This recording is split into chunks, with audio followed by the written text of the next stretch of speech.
অন্তর্বর্তী সরকার চলতি বছরের ডিসেম্বরের মধ্যে ত্রয়োদশ জাতীয় সংসদ নির্বাচনের প্রস্তুতি নিচ্ছে বলে জানিয়েছেন প্রধান উপদেষ্টা ডক্টর মোহাম্মদ ইউনূস। সরকার প্রধানের এমন কথায় নির্বাচন নিয়ে আশ্বস্ত হয়েছে বিএনপি। এ ঘটনায় বেশ উৎফুল্ল দলটি। তবে দলটির নেতারা মনে করেন তারপরও বাধা আসতে পারে, কারণ নির্বাচন প্রলম্বিত করতে সরকারের ওপর এক ধরনের চাপ আছে। তাই পুরোপুরি আশ্বস্ত হতে দ্রুততম সময়ে সুনির্দিষ্ট রোডম্যাপ চায় বিএনপি। এই কারণে সরকারকে চাপে রাখতে পূর্ব ঘোষিত ঢাকাসহ দেশব্যাপী সভা সমাবেশের কর্মসূচি পালন করবে দলটি। ইতোমধ্যে রাজধানীর গুলশানে চেয়ারপারসনের রাজনৈতিক কার্যালয়ে বিএনপির জাতীয় স্থায়ী কমিটির বৈঠকে এমন আলোচনা হয়েছে। ইডেন বে কক্সবাজার সমুদ্র সৈকতের উপর নিজেদের একটি ঠিকানা। মাত্র ৫ লাখ টাকায় আপনিও হয়ে যেতে পারেন এই হোটেলের মালিক। স্থায়ী কমিটির সিদ্ধান্ত অনুযায়ী গণ অভ্যুত্থানের পর ১২ ফেব্রুয়ারি থেকে রাজনৈতিক কর্মসূচি নিয়ে মাঠে নামছে বিএনপি। নিত্যপণ্যের দাম সহনীয় রাখা, আইনশৃঙ্খলা পরিস্থিতির উন্নতি ঘটানো ও নির্বাচনের রোডম্যাপ ঘোষণার দাবিতে সমাবেশ করবে বিএনপি।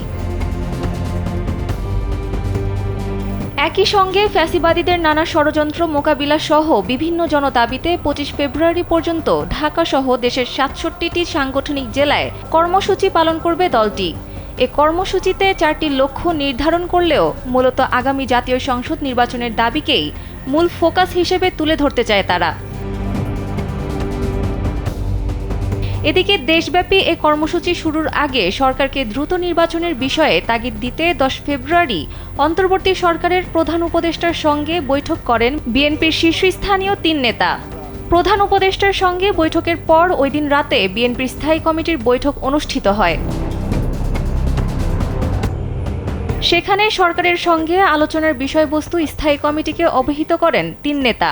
তারা বলেন, প্রধান উপদেষ্টা এবং তার সঙ্গে যারা ছিলেন তারা আশ্বস্ত করেছেন অতি দ্রুত নির্বাচনের ব্যবস্থা করছেন। প্রধান উপদেষ্টা বলেন, ডিসেম্বরের মধ্যে নির্বাচনের ব্যবস্থা করার জন্য কাজ করছেন। রোডম্যাপের ব্যাপারে সম্ভাব্য চলতি মাসের ১৫ তারিখের মধ্যেই কিছু একটা বলতে পারেন।